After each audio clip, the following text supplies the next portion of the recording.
তিলক ভার্মার স্ট্রাইকে এশিয়া কাপের ফাইনালে পাকিস্তানকে 5 উইকেটে হারিয়ে নবমবারের মতো চ্যাম্পিয়ন ভারত।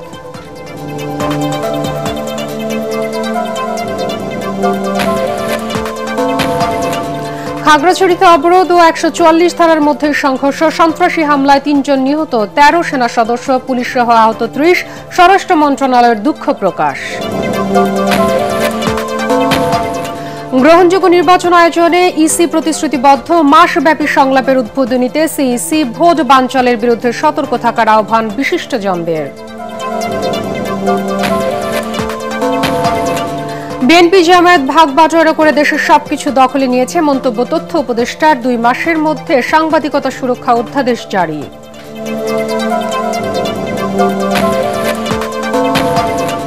এবং বিমান ভাড়া 13,000 টাকা কমিয়ে আগামী বছরের জন্য সরকারি ব্যবস্থাপনায় 3টি হজ প্যাকেজ ঘোষণা। সর্বনিম্ন খরচ 4,67,000 টাকা নির্ধারণ।